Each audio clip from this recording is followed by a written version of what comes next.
Price the lord. Mizpah reformation church சார்பாக உங்கள் அனைவரையும் இந்த மகிமை நேரம் நிகழ்ச்சிக்கு வரவேற்கிறோம்.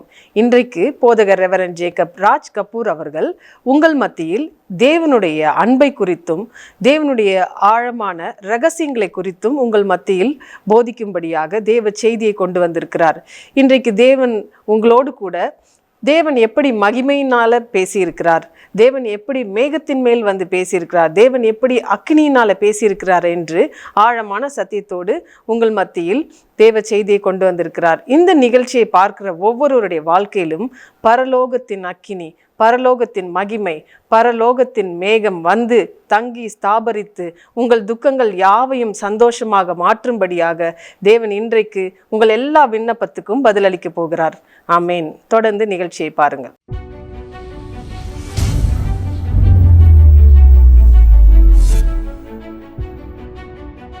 Price the Lord. இந்த நாளில் மகிமை நேரத்துக்குள்ளாக உங்களை வரவேற்கிறோம். கர்த்தர் பெரிய காரியங்களை இந்த நாட்களில் செய்து கொண்டு வருகிறார். இந்த நாட்களில் கர்த்தருடைய அக்னியினுடைய அந்த உன்னதமான ஆழத்தை குறித்து நம்ம தியானிக்க இருக்கிறோம். கர்த்தர் பார்த்தீங்கன்னா பெரிய பெரிய காரியங்களை நம்முடைய வாழ்க்கையில் செய்வது அவருடைய சாதாரண குணாதிசயமாக இருக்கிறது. கர்த்தர் பூமியிலே தம்மை வெளிப்படுத்த விரும்பின பொழுது மனிதனிடத்தில் அவர் வாயில திறந்து அவனை அழைத்து அவனை உட்கார வைத்து இல்லை அவன் நடக்க வைத்து அவனிடத்தில் பேசின ஒவ்வொரு வார்த்தைகளும் தான் விலையேற பெற்றதாக இருந்தது. இது ஆதாமுடைய வாழ்க்கையில் மிகவும் உன்னதமான ஒரு அற்புதமான தருணமாக இருந்துச்சு. ஆனால் இப்பேற்பட்ட அற்புதமான தருணத்தை ஆதாம் இழந்த போது மறுபடியும் பூமியில் இயேசு கிறிஸ்து பிறந்து நடந்து வந்து மறுபடியும் தம்முடைய சீஷர்களை தெரிந்து கொண்டு அவர்களிடத்தில் பேச தொடங்கின அந்த அற்புதமான நிகழ்வு தான் புதிய ஏற்பாடு என்று நாம் வாசிக்கிறோம். இந்த புதிய ஏற்பாட்டில் இயேசு கிறிஸ்து நம்முடைய 12 சீஷர்களை தெரிந்து கொண்டு ஒவ்வொன்றாக கற்றுக் கொடுக்கிறார். அவர் பேசினதும், அவர் நடந்ததும், பழகினதும், அவர்களுக்கு ஒவ்வொன்றாக புரிய வைத்ததும், ஓமைகளை கூறினதும், மக்களுக்கு முன்பதாக ஒவ்வொரு வார்த்தைகளையும் அற்புதையும் அதிசயத்தை அடையாளத்தையும் செய்த பொழுது சீஷர்கள் ஆச்சரியப்பட்டு அதிசயப்பட்டார்கள். ஒரு நாள் அப்படித்தான் பார்த்தீங்கன்னா இயேசு கிறிஸ்து தம்முடைய அற்புதமான மிக முக்கியமான 3 சீஷர்களை அழைத்து கொண்டு மருவ மலையில் போய் அவர்களுக்கு முன்பதாக மருவமானார் என்று மார்க்கில் 9ஆம் அதிகாரம் 3ஆம் வசனம் சொல்லுகிறது. அங்கே கவனிக்கிறோம், அற்புதமாக இயேசு கிறிஸ்து தம்முடைய விலையேற பெற்ற பிரசன்னத்தை தம்முடைய நெருங்கி இருக்கிற சீஷர்களுக்கு வெளிப்படுத்தும்படியாக ஒரு அற்புதமான ஒரு தருணத்தை எதிர்பார்த்து காத்து கொண்டிருந்தது போலவே இருக்கிறது. ஏனென்றால் அங்கே சொல்லப்பட்டிருக்கிறது மார்க்கில் 9ஆம் அதிகாரத்தில் 6 நாளைக்கு பின்பு இயேசு கிறிஸ்து தம்முடைய சீஷர்களை அழைத்து கொண்டு சொல்லப்பட்டிருக்கு பாருங்க. 6 நாளைக்கு பின்பு இயேசு பேதுருவையும் யாக்கோபையும் யோவானையும் அழைத்து உயர்ந்த மலையின் மேல் அவர்களை தனியாக கூட்டிக் கொண்டு போய் அவர்களுக்கு முன்பதாக மருவம் ஆனார் என்ற ஒரு வார்த்தை இருக்கிறது. மிக முக்கியமான ஒரு நிகழ்வு. புதிய ஏற்பாட்டில் மார்க்கில் 9ஆம் அதிகாரத்தில் 3ஆம் வசனத்தில் நம்ம பார்க்கிறோம், அவருடைய வஸ்திரம் உறைந்த மழையைப் போல பூமியில் எந்த வண்ணானாலும் வெளுக்கக்கூடாத வெண்மையாக பிரகாசிக்க ஆரம்பிக்கிறது. 2ஆம் வசனம் சொல்லுகிறது 6 நாளைக்கு பின்பு என்று. எவ்வளோ பெரிய ஒரு அற்புதம் பாருங்கள். இந்த இடத்துல நம்ம கவனிக்கிறோம், யாத்ராகமத்தில் 24ஆம் அதிகாரத்தில் அங்கே சொல்லப்பட்டிருக்கிறது, மோசே மலையின் மேல் ஏறின பொழுது ஒரு மேகம் மலையை மூடிற்று. கர்த்தருடைய மகிமை சீனாய் மலையின் மேல் தங்கியிருந்தது. மேகம் 6 நாள் அதை மூடி இருந்தது. இப்படி பாருங்க, 6 நாள் அந்த மேகம் அங்கே கம்ப்ளீட்டாக அந்த மலையை மூடி வைத்திருக்கிறது. அந்த மலைக்கு மேலே ஏறி வரும்படி மோசேவுக்கு ஒரு கட்டளை வந்திருக்கிறது. அந்த கட்டளை கேட்டு மோசே அந்த மலையின் மேலே போய் தங்குகிறார். 6 நாள் வரைக்கும் எந்த சத்தமும் வரவில்லை தேவனிடத்திலிருந்து. ஆனால் அந்த மலையோ அதிரத் தொடங்கினது. மேகம் வந்து அந்த இடத்தை மூடி ஆரம்பித்தது. காரும் மேகம் அங்கே இருந்துச்சுன்னு சொல்லப்பட்டிருக்கிறது. அக்னியும் அந்த இடத்துல இருந்தது என்று சொல்லப்பட்டிருக்கு. மின்னல்களும் அந்த இடத்துல இருந்து சொல்லப்பட்டிருக்கிறது. இவ்வளவும் இருக்கிற அந்த இடத்துல மோசே தனியாக இருக்கிறார். தேவனோ ஒரு இடத்துல பேசாமல் இருக்கிறார். 6 நாளைக்கு பின்பு 7ஆம் நாளில் அவர் மேகத்தின் நடுவிலிருந்து மோசேவை கூப்பிட்டார். என்ன அற்புதமான ஒரு வார்த்தை பாருங்க. 7ஆம் நாளிலே கர்த்தர் மோசேவின் இடத்துல பேசும்படியாக வாயில திறக்கிறார். கவனிக்கிறோம், நாம் ஓய்வில் உட்கார்ந்து கொண்டு இருக்கிற இடத்துல தேவனுடைய சத்தத்தை கேட்க முடியும் என்று நாம் பார்க்கிறோம். ஜெப மேகத்துக்குள்ள ஆராதனுடைய அந்த அற்புதமான நிகழ்வுக்குள்ள நாம் நம்மை விட்டு கொடுத்து காத்து கொண்டு இருக்கும்போது கர்த்தருடைய மகிமை தம்மை வெளிப்படுத்தும், கர்த்தருடைய சத்தத்தை நாம் கேட்க முடியும் என்று பார்க்கிறோம். இங்கே கவனிக்கிறோம், மோசேயுடைய வாழ்க்கையில் மோசேவை மலைக்கு மேலே அழைத்து 6 நாள் வரைக்கும் எதுவும் பேசாமல் 7ஆம் நாளிலே பேச ஆரம்பிக்கிறார். பேசும் பொழுது மலையின் கெடுமுடியிலே கர்த்தருடைய மகிமையின் காட்சி இஸ்ரவேல் புத்திரருக்கு கண்களுக்கு பட்சிக்கிற அக்னி போல் இருக்கிறதா. பட்சிக்கிற அக்னி, பற்றி எரிந்து கொண்டிருக்கிற ஒரு அக்னி மலை முழுக்க எரிந்து கொண்டிருக்கிறது போல இருக்கிறார். அதுக்கு நடுவாக மோசே இருக்கிறார். என்ன ஆயிற்றோ, என்ன நடக்குதோ என்று தெரியவில்லை மக்களுக்கு. ஆனால் மோசேவுக்கோ இது உன்னதமான ஒரு தருணம், உன்னதமான ஒரு நிகழ்வு. இயேசு கிறிஸ்துவை ஆராதிக்கும் பொழுது நமக்குள்ள நடக்கிற நிகழ்வு சாதாரணமானதே இல்லை. இதெல்லாம் மற்றவங்களால புரிந்து கொள்ளவே முடியாது. ஆராதனுடைய ஆழத்துக்குள்ள நிற்கிறவர்களுடைய வாழ்க்கையில் கர்த்தருடைய மேகம், கர்த்தருடைய அக்கினி, கர்த்தருடைய விளையேற பெற்ற பிரசன்னம் செய்து கொண்டிருக்கிற காரியங்கள், கிரியைகள் சாதாரணமானதில். அதை விவரிக்கவே முடியாது. தெய்வ பிரசனத்தை போல இனிமையானது வேற ஒன்றுமே இல்லை. தேவனுடைய பிரசனத்தை போல மகா வல்லமை உள்ளது வேற ஒன்றுமே இல்லை. தேவனுடைய பிரசனத்தை போல விலை உயர்ந்தது வேற ஒன்றுமே இல்லை. இவை அனைத்தையும் ஆராதனையில், தெய்வ சமூகத்தில் நாம் தனித்திருக்கும் போது, தேவனோடு ஆழ்ந்த ஒரு தியானத்தில் இருக்கும்போது இவைகளை நாம் அனுபவிக்க முடியும். இந்த நாட்கள் இந்த நிகழ்ச்சி மூலமா உங்களுக்கு சொல்லுகிறது, ஆராதனையில் தேவன் பயங்கரமா பிரியப்படுகிறார் என்று புதிய ஏற்பாட்டில் யோவான்ல 4ஆம் அதிகாரத்தில் 23ஆம் வசனம் தெளிவாக சொல்லுகிறது. தம்மை ஆராதிக்கிறவர்கள் இப்படிப்பட்டவர்களா இருக்க வேண்டும் என்று பிதா விரும்புகிறார் என்று சொல்லப்பட்டிருக்கிறது. எவ்வளவு பாருங்க, தேவனுடைய இருதயத்தை வெளிப்படுத்துகிறார். ஆனால் தேவன் இவை சொன்ன பின்பு அங்கு வரவழைத்த மனிதனுக்கு முன்பதாக என்ன செய்து கொண்டிருக்கிறார்? மேகத்தை அனுப்புகிறார், அக்னி அனுப்புகிறார், பிரசன்னத்தை அனுப்புகிறார், காற்றை அனுப்புகிறார், சுழல் காற்றை அனுப்புகிறார், அங்கே மின்னல்களை அனுப்புகிறார். இவை அனைத்தும் என்ன சொல்லுகிறது? அவனுக்கு தேவ பிரசன்னத்தை இவை எல்லாம் இருக்கிறது. உன்னதமான பல அன்யூஷுவல் திங்ஸ் எல்லாம் அங்கே பார்த்தீங்கன்னா நமக்கு முன்பதாக வெளிப்படுத்தப்படுகிறது, ரிவீல் பண்ணப்படுகிறது. இந்த ரெவலேஷனுக்காக தான் நம்ம காத்து கொண்டிருக்கிறோம். நாம் ஜெபத்தில் உட்காரும் போது, ஆராதனையினுடைய ஆழத்துக்குள்ளே போகும்போது எக்கச்சக்கமான ரெவலேஷன்ஸ் நமக்கு முன்பதாக தேவனை வெளிப்படுத்த, தேவ பிரசன்னத்தை வெளிப்படுத்த, தேவனுடைய ஞானத்தை வெளிப்படுத்த காத்து கொண்டிருக்கிறது. அதனால தான் ஜெபிக்கிறவங்களுக்கு முன்பதாக மறைவானது ஒன்றுமே இல்லைன்னு சொல்லப்பட்டிருக்கிறது.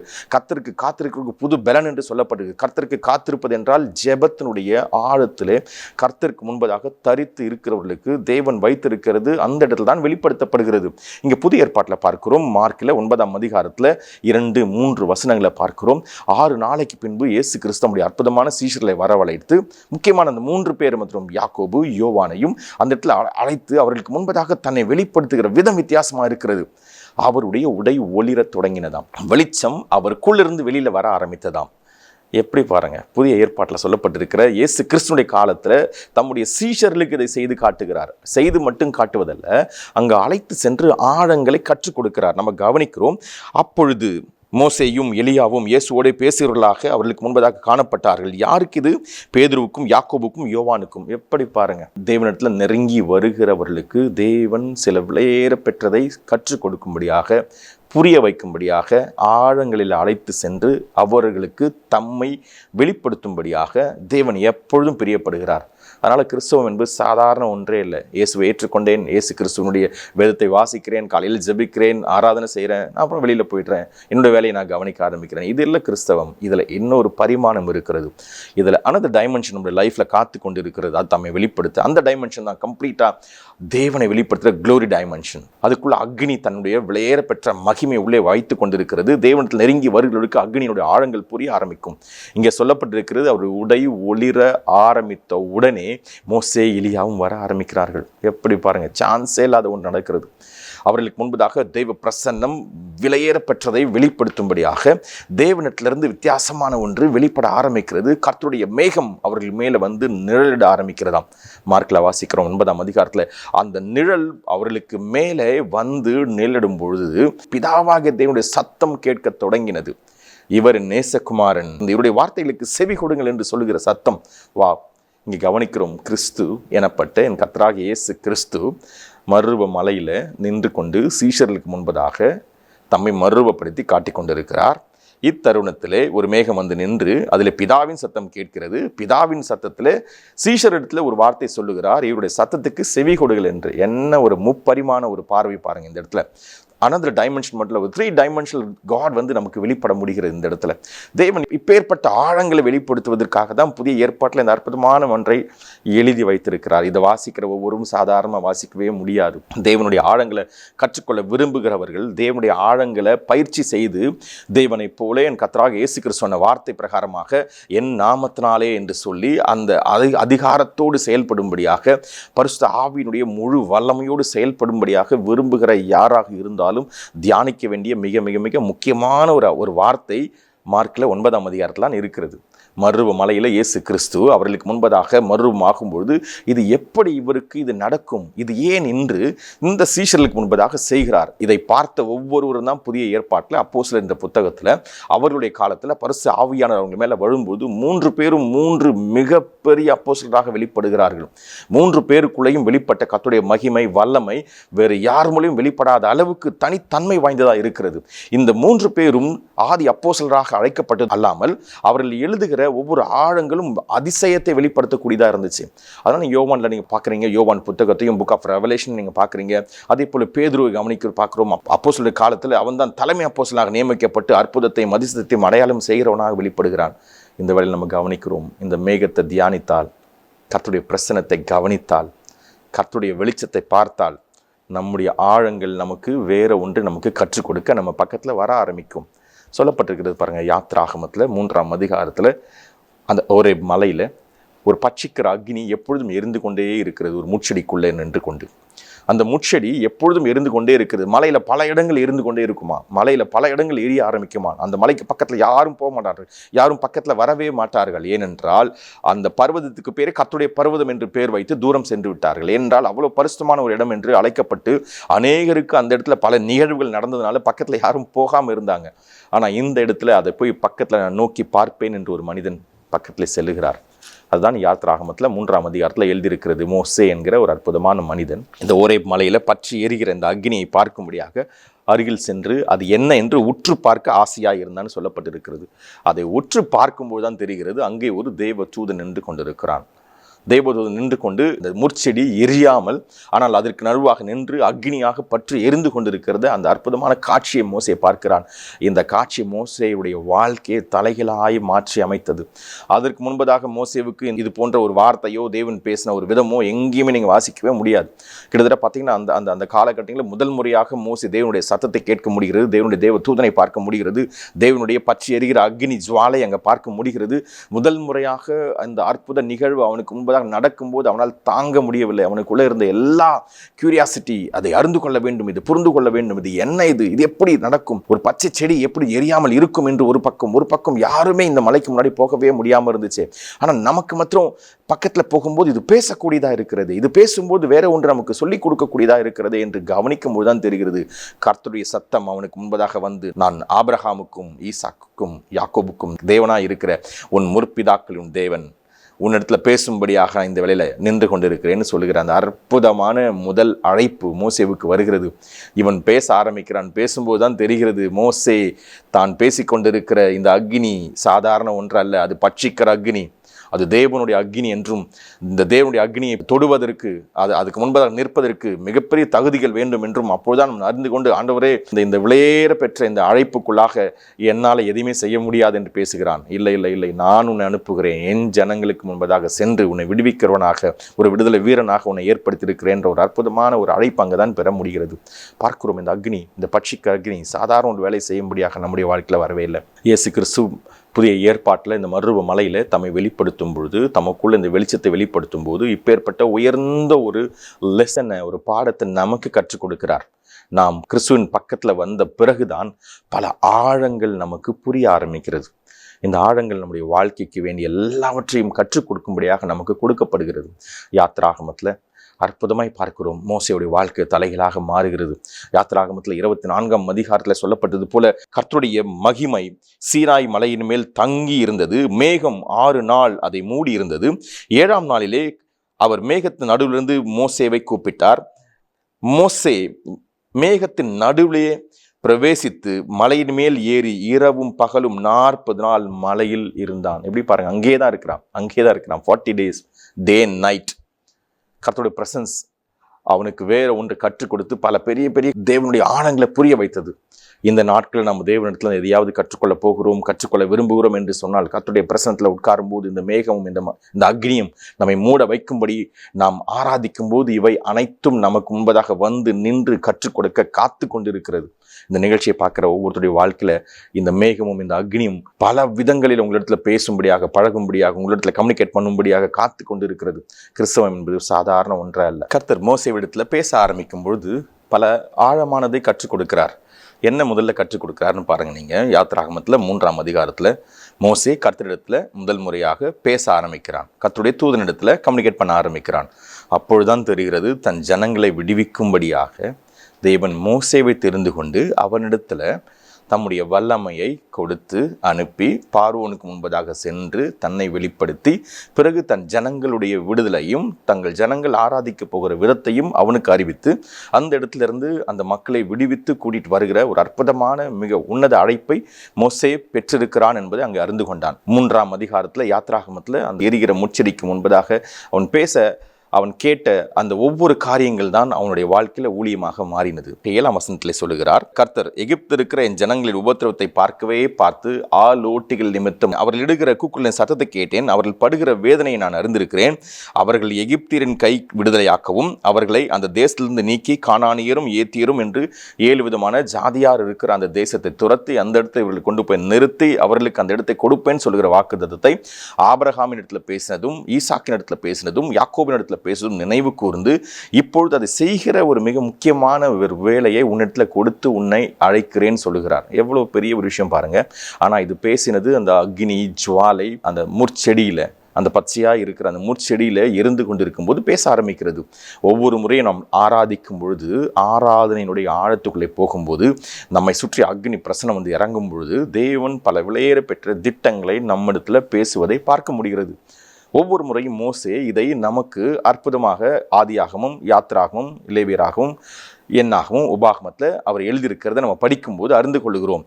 அதில் முக்கியமாக யாத்ராகமத்தில் 24ஆம் அதிகாரத்தில் நம்ம வாசித்தோம். அந்த இடத்துல மலையின் மீது தேவன் மறுபடியும் வர சொல்லுகிறார்.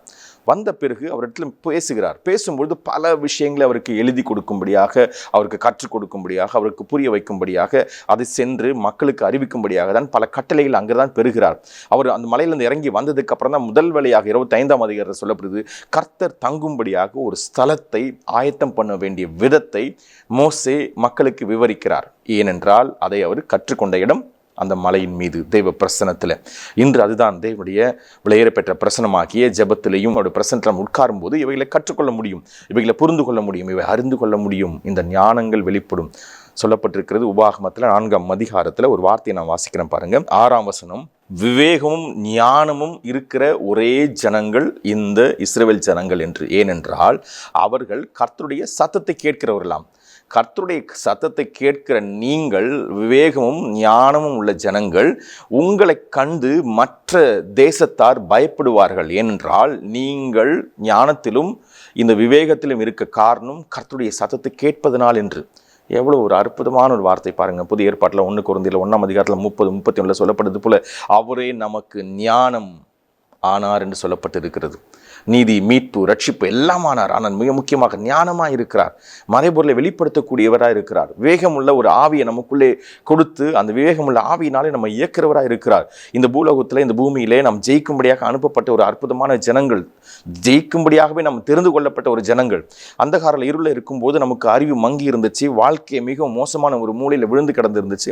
அப்பொழுது நம்மை பார்க்கவோ இல்லை நம்மிடத்துல பேசவோ நம்மை தொடவோ நம்மிடத்துல எந்த வகையில் கம்யூனிகேட் பண்ணவோ யாரும் விரும்பாத ஒரு இடத்துல இருக்கும் பொழுதுதான் கர்த்தருடைய வெளிச்சம் வந்து நம்ம அழைத்து அந்தகார இருளிலிருந்து ஆச்சரியமான ஒளிக்கு வரவழைத்து அவருடைய விலையேற பெற்ற பிரசன்னத்தை மற்றவர்களுக்கு அறிவிக்கும்படியான ஒரு வாழ்க்கையை கொடுத்திருக்கிறார் என்று பேதுரு எழுதுகிறார். ஆனால் அந்த வார்த்தையை நான் கவனிக்கும் போது தெரிகிறது, யாத்ராகமத்தில் 4ஆம் அதிகாரத்தில் சொல்லப்பட்டிருக்கிறது போல, இந்நாளில் நீங்கள் இருக்கிறது போல தமக்கு சுதந்திரமான ஜனமா இருக்கும்படி கர்த்தர் உங்களை சேர்த்து கொண்டு உங்களை எகிப்து என்னும் இருப்பு கலவாயிலிருந்து புறப்பட பண்ணினார். எப்படி சொல்லப்பட்டிருக்கு பாருங்க. ஒரு இரும்பினால் அடைக்கப்பட்டிருந்த ஒரு இடத்துல இருந்து, ஒரு மோசமான இடத்துல உங்களை மூடி வைத்திருந்த அந்த இடத்துல இருந்து தேவன் வெளியிலே விடுதலை செய்து கூட்டிட்டு வந்து வெளிச்சம் என்று சொல்லப்படுகிற இடத்துக்கு கூட்டிட்டு போகிறார் என்ற ஒரு வார்த்தை நம்ம வாசிக்கிறோம். அங்கே சொல்லப்பட்டிருக்கிறது 24ஆம் அதிகாரத்தில் 4ஆம் வசனத்தில் சொல்லப்பட்டிருக்கு, உன் தேவனாகிய கர்த்தர் பட்சிக்கிற அக்னியா இருக்கிறார் என்று.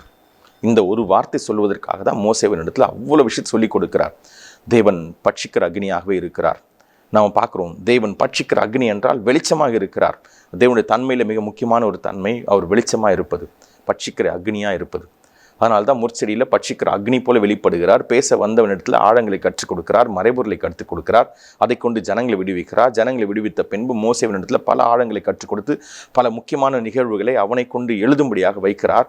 நாம் அதை வாசித்து பார்க்கும்போது தான் தெரிகிறது, இப்பேற்பட்ட ஒரு ஸ்லாக்கியம் பெற்ற ஜனங்களாக தேவன் நம்மை தெரிந்து கொண்டு இவையை நமக்கு வெளிப்படுத்தும்படியாக கர்த்தருடைய வேதத்தை கையில் கொடுத்திருக்கிறார். இந்த வேதத்தை வாசிக்கிற ஒவ்வொருவரும் விவேகமும் ஞானம் உடைய சாதாரண மக்கள் அல்ல, அசாதாரணமான மக்கள். வாசிக்கிறோம் பாருங்க, தானியேல் தானியேல் புத்தகத்தில் ஒரு நாள் ராஜா ஒரு கனவை காணுகிறார். 2ஆம் அதிகாரத்தில் வாசிக்கிறோம். நேபுகாத்நேச்சார் ராஜபாரம் பண்ணும் 2ஆம் வருஷத்திலே நேபுகாத்நேச்சர் சொப்பனங்களை கண்டான். அதனால் அவனுடைய ஆவி கலங்கி அவனுடைய நித்திரை கலைந்தது. 2ஆம் அதிகாரத்தில் 1ஆம் வசனத்தில் ஒரு சொப்பனம், அவனுடைய ஆவி கலங்கி அவனுடைய நித்திரையே பார்த்தீங்கன்னு சொன்னால் என்ன செய்வது என்று புரியாத அளவுக்கு அவனை ஒரு குழப்பத்துக்குள்ள கொண்டு போய் நிறுத்துகிறது. அதை அறிவிக்கும்படியாக அங்கே இருக்கிற எல்லா ஜனங்களையும் அழைக்கிறார். அவருடைய தேசத்தில் இருக்கிற மிக சிறந்த ஞானிகள், மொழிபெயர்க்கக்கூடியவர்கள், சொப்பனங்களையும் இது போன்ற தரிசனங்களையும் அவர்களால் கூட அது ஒன்றுமே செய்ய முடியாமல் போயிற்று. அவர்களுக்கு அழைத்து அந்த வார்த்தைகளை சொல்லும்போது அதில் ஒருவர் சொல்லுகிற ஒரு வார்த்தை 11ஆம் வசனத்தில் சொல்லப்பட்டிருக்கிற 2ஆம் அதிகாரத்தில், ராஜா கேட்கிற காரியம் மிகவும் அருமையானது, மாம்சமாக இருக்கிறவர்களோட வாசம் பண்ணாத தேவர்களே ஒழிய ராஜ சமூகத்தில் அது அறிவிக்கத்தக்கவர் ஒருவரும் இல்லை என்றான். எப்படி பாருங்க, இந்த வார்த்தை கேட்ட உடனே ராஜாவுக்கு மிகப்பெரிய ஒரு கோபம் தாங்க முடியவில்லை. அப்பொழுதுதான் ஒருவன் தானியேல் இடத்துல இந்த வார்த்தை சொல்லுகிறார். தானியேல் இடத்துல அந்த வார்த்தை சொல்லும்போது அரியலேகு என்கிற ஒருவன் தானியேலுக்கு இந்த காரியத்தை அறிவித்தான். தானியேல் ராஜாவின் இடத்தில் போய் சொப்பனத்தின் அர்த்தத்தை ராஜாவுக்கு காண்பிக்கும்படி தனக்கு தவணை கொடுக்க வேண்டும் என்று விண்ணப்பம் பண்ணி கொண்டான். ஏன் அப்படி இவனுக்கு மாத்திரம் எப்படி இந்த தைரியம் வருகிறது? தேவனை அறிந்து அவருடைய பழகி அவருடைய ஆராதனை உட்காரர்கள் அவருடைய பிரசனத்தில் இருக்கிறவர்களுக்கு மறைவானது ஒன்றுமே இல்லை என்று வேதம் சொல்லுகிறது. பார்க்கிற மறைபொருளை வெளிப்படுத்துவது பரலோகத்தில் இருக்கிற தேவனுடைய காரியமாக இருக்கிறது என்று வாசிக்கிறோம். தானியேல் புத்தகத்தில் 5ஆம் அதிகாரத்தில் தேவன் ஒரு அற்புதமான ஒரு மறைபொருளை தானியேலை கொண்டு வெளிப்படுத்துகிறதையும் பார்க்கிறோம். இந்த நாட்களில் கர்த்தருடைய பிரசனத்தை கவனிக்கிற நாம், கர்த்தருடைய பிரசனத்தை ஆராய விரும்பும் பொழுதுதான் அவருடைய ஆழங்கள் நமக்கு பல புதிய விஷயங்களை கற்றுக் கொடுக்கும். தேவன் சாதாரண ஒருவர் அல்ல. நம்மை தெரிந்து கொண்ட காரணம் வேறு ஒரு காரணம். அந்த காரணத்தில் அவரோடு கூட நெருங்கி நடந்து பழகி அவருடைய வெளியேற பெற்ற வாழ்க்கையை பூமியில் வாழும்படி நாம் அழைக்கப்பட்டிருக்கிற ராஜரீக ஆசாரிய சந்ததியாக இருக்கிறோம். வறுமை ஒன்றுமே செய்ய முடியாது. வியாதி ஒன்றுமே செய்ய முடியாது. பிசாசுடைய இருளுடைய எந்த அதிகாரம் ஒன்றுமே செய்ய முடியாது. அவை எல்லாம் மேற்கொள்ளக்கூடியது கர்த்தராகிய இயேசு கிறிஸ்து பிரசன்னத்தில் இருக்கிறது. இந்த வேளை நம்ம ஜெபிக்க போகிறோம். ஜெபிக்கிற அந்த ஜெபத்தின் மூலமாக கர்த்தருடைய பிரசனம் உங்கள் வாழ்க்கையில் இறங்கி அந்த கால இருளிலிருந்து வெளிச்சத்துக்குள்ளே வரக்கூடிய ஒரு வாழ்க்கை நமக்கு கட்டவிழ்க்கப்பட போகிறது. புதிய ஆரம்பங்கள் வர இருக்கிறது. ஞானம் வெளிப்படுவதனால, விவேகம் வருகிறதுனால நம்முடைய வாழ்க்கையில் ஒரு புதிய ஒரு சுறுசுறுப்பு, புதிய ஒரு திட்டங்கள், புதிய ஒரு பிஸ்னஸில் ஒரு பெரிய பிரேக் த்ரூஸ், நியூ என்கவுண்டர்ஸ் நமக்கு தேவன் கொடுக்கிறபடினால புதிய ஓப்பன் டோர்ஸ் நமக்கு வரும்படியாக கர்த்தருடைய பிரசனம் செயல்பட ஆரம்பிக்க போகிறது. ஜெபத்தில் நாம் நம்மை விட்டு கொடுக்கும்பொழுது, ஜெபத்தில் நாம் தரித்திருக்கும் போது, ஜெபத்தில் நாம் உட்காரும் பொழுது, ஆராதனையில் நம்ம கண்களை மூடி வாயில திறந்து தேவனை துதிக்கும் பொழுது இவை அனைத்தும் ஒன் பை ஒன்னா நமக்கு வர ஆரம்பிக்கிறது. கண்ணில் மணி ஜெபிக்கலாமா?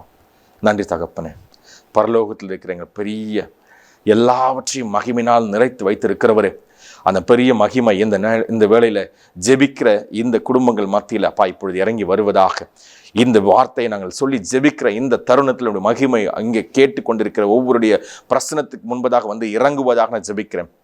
இவர்களுக்கு முன்பதாக ஒரு வெளிச்சம் இறங்குவதாக, மறைபொருள் வெளிப்படுவதாக, இவர்களுக்கு அப்பா புரியாது இருக்கிற சூழ்நிலை இப்பொழுது புரிவதாக, இவர்களுக்கு முன்பதாக எதிர்மறையாக நின்று கொண்டிருக்கிற சூழ்நிலை இப்பொழுது மாறுவதாக, எல்லா டோஸும் ஓப்பன் ஆவதாக, இவர்களுக்கு முன்பதாக இருக்கிற மரண படுக்கை இப்பொழுது இயேசு கிறிஸ்து நாமத்தினாலே சரி ஆவதாக, புதிய ஒரு வாழ்க்கை ஆரம்பம் ஆவதாக, புதிய துவக்கங்கள் வருவதாக நான் ஜெபிக்கிறேன். இந்த வேளையில் அப்பா இவர்களை சூழ்ந்து கொண்டிருக்கிற அந்தகார இருள் இப்பொழுது விலகுவதாக, வெளிச்சம் அங்கே இறங்கி வருவதாக, பிதாவே உம்முடைய சத்தம் அங்கே கேட்பதாக, உம்முடைய வெளிச்சம் அங்கே இறங்கி வருவதாக நான் ஜெபிக்கிற தகப்பனே. இந்த ஜெபத்தில் அப்பா கைகோர்த்திருக்கிற ஒவ்வொருடைய வாழ்க்கையிலும் புதிய ஆரம்பங்கள் வருவதாக நான் ஜெபிக்கிறேன். அப்பா இவர்களுக்கு விரோதமாய் நிற்கிற அது எந்த எண்ணமாய் இருந்தாலும், அது எந்த ஒரு வார்த்தையாக இருந்தாலும் இப்பொழுதே அது செயலிழந்து போவதாக, அது வன்கண்ணாக இருந்தாலும், அது போராமையாக இருந்தாலும், தூஷணமாக இருந்தாலும், பில்லிசுனை கட்டுகளாக இருந்தாலும், எதுவாக இருந்தாலும் இயேசு கிறிஸ்துவின் நாமத்தினால, இயேசு கிறிஸ்து விளையேற பெற்ற நாமத்தினால இப்பொழுதே ஒரு விடுதலை அவர்களுக்கு உண்டாவதாக, ஒரு புதிய ஆரம்பம் வருவதாக, ஒரு புதிய தொடக்கம் வருவதாக, வியாதியினுடைய படுக்கையிலிருந்து இப்பொழுதே ஒரு விலையேற பெற்ற வல்லமையின் கரம் இறங்கி அவர்களை விடுவிப்பதாக நான் ஜெபிக்கிறேன். எல்லா வியாதி விலகுவதாக, எல்லா சூழ்நிலை மாறுவதாக, அப்பா உச்சம் தலையிலிருந்து உள்ளம் கால்வரை எல்லா புது அவயங்கள் உண்டாவதாக, பழுதுபட்டிருக்கிற ஒவ்வொரு அவயங்களும் இப்பொழுது விலகி தகப்பன புதிய அவயங்கள் உண்டாவதாக நான் ஜெபிக்கிறேன் தகப்பனே. நமக்கு நன்றி சொல்கிறோம் அப்பா. இந்த வேளையில் நம்முடைய வல்லமையின் பிரசனம் இந்த குடும்பத்துக்குள்ளே இறங்கி ஒரு தெய்வீக சமாதானத்தை கொடுப்பதாக, சமாதானத்தை இழந்திருக்கிற இந்த குடும்பத்துக்குள்ளாக நம்முடைய விலையேற பெற்ற மகிமை இறங்கி ஒரு புதிய சமாதானத்தை வெளிப்படுத்துவதாக, உங்களுடைய பிரசன்னம் மூடுவதாக. ஏங்கி தவித்து தனியாக இருக்கிறவங்க வாழ்க்கையில் அப்பா நீரே உங்களுடைய வல்லமின் கருத்தை அனுப்பி தகப்பனே, கலங்காதே திகையாதே நான் உன் தேவன் என்று சொல்லுகிற வார்த்தைகள் தகப்பனே இந்த வேளையில் அவர்களுக்கு நேராய் வருகிறதுக்காக உமக்கு நன்றி தகப்பனே, உமக்கு நன்றி சொல்கிறோம். இந்த வேளையில் எங்களோடு தகப்பனை கை கோர்த்திருக்கிற ஒவ்வொருடைய ஜெபத்திலும் அப்பா ஒரு வல்லமை, ஒரு மகிமை வெளிப்பட்டு ஒரு புதிய ஆரம்பத்தை கொடுக்கிறதுக்காக உமக்கு நன்றி சொல்லுகிறோம், ஆசீர்வதிக்கிறோம். இயேசு கிறிஸ்துவின் வல்லமையுள்ள நாமத்தில் ஜெபிக்கிற நல்ல பிதாவே, ஆமேன் ஆமேன் ஆமேன். Glory be to God. தேவன் நமக்காய் இந்த கடைசி நாட்களில் ஆழமான சத்தியங்களை வைத்திருக்கிறார். அதை தான் இன்னைக்கு நம்ம கேட்டோம். எவ்வளோ ஆழமான சத்தியங்கள் பாருங்க. 6 நாளைக்கு தேவனுடைய மகிமை, தேவனுடைய பிரசன்னம் சீனாய் மலை மீது தங்கினது. 7ஆம் நாளில் காரிருள் மேகங்கள் நடுவிலிருந்து தேவனுடைய சத்தம் கேட்கிறது.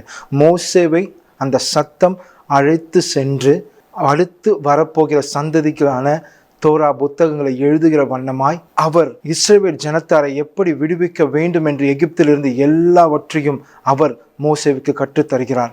எப்போதெல்லாம் தேவனுடைய மகிமையும் பிரசனமும் நம்மை நிரப்புகிறதோ அங்கு ஒரு விடுதலையை பார்க்க முடியும். நம் அடுத்த கட்டத்திற்குள்ளாய் தேவன் நம்மை அழைத்து செல்கின்றதை நம்ம அப்படியே நேராக பார்க்க முடியும். இந்த நாட்களில் எங்கள் சபைகளில் தொடர்ச்சியாக 100 நாள் இரவு ஜெபம் நடைபெற்று கொண்டே இருக்கிறது. அதாவது இரவு 10 மணி முதல் 12 மணி வரைக்கும் நடைபெற்று கொண்டே இருக்கிறது.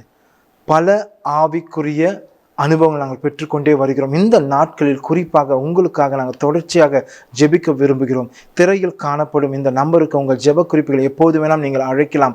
உங்களுக்காக நாங்கள் எப்போதும் தேவனிடத்தில் விண்ணப்பிக்கிறதுல நாங்கள் ஆவலாய் காத்து கொண்டிருக்கிறோம். பல சாட்சிகள் எங்களை நோக்கி வந்து கொண்டே இருக்கிறது. பலர் இருளில் அகப்பட்டு கொண்டிருப்பதையும் தேவனுடைய மகிமை, தேவனுடைய பிரசன்னம், அவருடைய வார்த்தைகள் இந்த நாட்கள் இந்த ப்ரோக்ராம் மூலமாய் கடந்து சென்று பலருக்கு விடுதலையை உண்டாக்குறதை நாங்கள் அப்படியே கேட்டுக்கொண்டே இருக்கிறோம். எங்கள் சபையானது சென்னை பட்டணத்தில் அம்பத்தூர் பகுதியில் புதூர் என்ற இடத்துல 22வது அவனியில் அமைந்துள்ளது. எங்கள் சபையில் ஒவ்வொரு வாரமும் புதன்கிழமை மாலை 7 மணி முதல் 9 மணி வரைக்கும் வேத வகுப்பு நடைபெறும். ஒவ்வொரு வெள்ளிக்கிழமையும் இரவு 10 மணி முதல் அதிகாலை 1 மணி வரைக்கும் காத்திருப்பு ஜெபம் நடைபெறும். மாதத்தில் 2ஆம் வாரத்தில் சனிக்கிழமையில் காலை 10 மணி முதல் மாலை 3 மணி வரைக்கும் எங்களுக்கு உபவாச ஜெப கூட்டம் நடைபெறும். ஒவ்வொரு ஞாயிற்றுக்கிழமை 2 ஆராதனைகள் உண்டு. முதலாவது ஆராதனை காலை 10 மணி முதல் மதியம் 1:30 மணி வரைக்கும், 2வது ஆராதனை மாலை 7 மணி முதல் 9 மணி வரைக்கும் நடைபெறும். இதனுடைய விவரங்களை எங்களுடைய ஃபேஸ்புக் மற்றும் இன்ஸ்டாகிராம் பேஜில் மிஸ்பா ரெஃபர்மேஷன் சர்ச் பேஜ் மூலமாய் நீங்கள் அறிந்து கொள்ளலாம். எங்களுடைய யூடியூப் பேஜ் ஆகிய மிஸ்பா ரெஃபர்மேஷன் சர்ச் பேஜில் பல ஆழமான சத்தியங்களை நாங்கள் அப்லோட் செய்துள்ளோம். இதை நீங்கள் கேட்டு உங்களுடைய ஆசீர்வாதத்தை நீங்கள் பெற்றுக்கொள்ளலாம். மீண்டும் அடுத்த வாரம் நாம் சந்திக்கலாம். ஷாலோம்.